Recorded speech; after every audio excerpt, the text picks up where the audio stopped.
नमस्कार मंडळी, जय महाराष्ट्र। आज खूप असा छोटा टॉपिक बघणार आहे आपण, बघणे आणि दिसणे। जसं बघण्यासाठी आपल्याकडे दोन शब्द असतात, बघणे आणि पाहणे। मी बघते, पाहते, आपल्याकडे दोन शब्द वापरतात एकदम कॉमनली।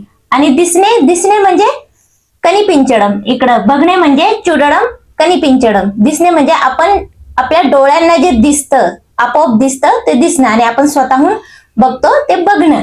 अगदी छोटी छोटी रोजच्या वापरातील आपण वाक्य घेऊयात। मी टीव्ही बघतोय, नेनू टीव्ही చూస్తున్నాను। तुम्ही सिनेमा पाहिला का? तुम्हीसाठी शब्द आहे మీరు। सिनेमा पाहिला का? చూశారా? आता पुन्हा इथं చూశారా लिहिताना पण म्हणताना చూశారా। तो माझ्याकडे बघतोय, अतनु माझ्याकडे ना వైపు। వైపుचा अर्थ दिशेने, म्हणजे माझ्या दिशेने, माझ्या साईडला असा अर्थ होतो त्याचा। ना వైపు बघतोय, చూస్తున్నాడు। शेवटी आला डू, कारण की आपला कर्ता आहे अतनु, म्हणून शेवटी डू। आणि इथं नेनू, शेवटी कर्ता होता नु, म्हणून చూస్తున్నాను। मुलं कार्टून बघतायत, मुलं म्हणजे पिल्ललू, पिल्ललू कार्टून बघताय, చూస్తున్నారు, कारण की खूप सारे आहेत ते। आम्ही काल मॅच पाहिली, మేము నిన్న पाहिली, చూశాము। शेवटी आला मू, कारण की करता मेमू आहे।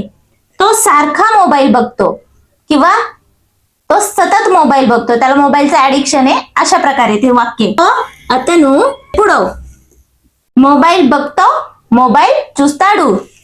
पुढचं वाक्य आहे मला तुझा फोटो बघायचा आहे। तर मी शॉर्टकट लिहिलंय बघायचंय, मला तुझा फोटो बघायचाय। नाकू तुझा फोटो, नी फोटो बघायचा आहे, बघायचाय चुडाली।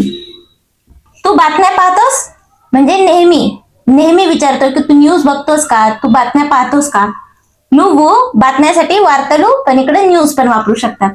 पाहतोस చూస్తావా, ती आरशात बघत होती। आमे आरशात अद्दमलो बघत होती, చూస్తుంది। बघितली आणि बघत होती साठी इकडे सेम वापरतात చూస్తుంది, पण तरी तुम्ही చూస్తుండే पण म्हणू शकता। मी बाहेर बघतोय, నేను బయట చూస్తున్నాను। आता बघण्यासाठीचं शेवटचं वाक्य तुम्ही ट्रान्सलेट करून कमेंट करून नक्की सांगा। तुम्ही हा व्हिडिओ पूर्ण पाहिला का हे ट्रान्सलेट करून तेलुगूमध्ये कमेंट करून सांगा। आता आपण दिसणे या शब्दावर काही वाक्य बघू। मला स्पष्ट दिसतंय, నాకు స్పష్టంగా కనిపిస్తుంది। तिला काहीच दिसलं नाही, तिला ఆమె ఏమీ दिसलं नाही, కనిపించలేదు। आमे किंवा आमेकू पण म्हणू शकता तुम्ही।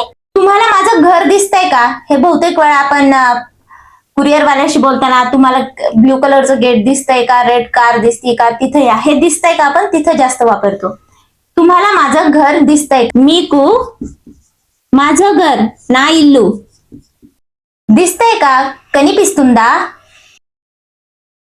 మీకు నా ఇల్లు కనిపిస్తుందా, మీకు బ్లూ కలర్ లో गेट కనిపిస్తుందా असं म्हणू शकतात। मला दूरचं नीट दिसत नाही, मला नाकू दूरचं दूरम। नीट म्हणजे बागा किंवा सरिगा पण वापरू शकतात तुम्ही, ठीकसं दिसत नाही असं म्हणताना। दिसत नाही कनिपिंचेदू। ती मला मार्केटमध्ये दिसली काल किंवा सकाळी असं म्हणायचं असेल तर ती मला आमे मला नाकू మార్కెట్లో दिसली, కనిపించింది। पुढचं वाक्य आहे तू आजकाल दिसत नाहीस। आजकाल दिसत नाहीस म्हणजे तू कुठे आहेस, आणि आजकाल किंवा हल्ली पण म्हणतो आपण, तू हल्ली दिसत नाही। तर यासाठी शब्द आहे ई मध्य। तू నువ్వు ఈ మధ్య दिसत नाहीस, కనిపించడం లేదు। मला मोठा साप दिसला, నాకు పెద్ద పాము కనిపించింది। मला काहीही दिसेनासं झालंय, म्हणजे आपल्याला अचानक चक्कर यायला लागली किंवा स्पष्ट दिसत नाहीये, तर आपण म्हणतो मला काहीही दिसेनासं होतंय। तर त्यासाठी म्हणतात मला నాకు काहीही किंवा काही ఏమీ కనిపించడం లేదు। म्हणजे आपण मराठीमध्ये म्हणतो दिसेनासं झाले, पण वाक्य दिसत नाही असाच अर्थ असतो त्याचा. तू मला कुठे दिसू नको, तू पुन्हा मला कुठे दिसू नको, हे उद्धटपणे रागात आहे. तू मला नुव्वू नाकू कुठे एकडो दिसू नको कनिपिंचकू.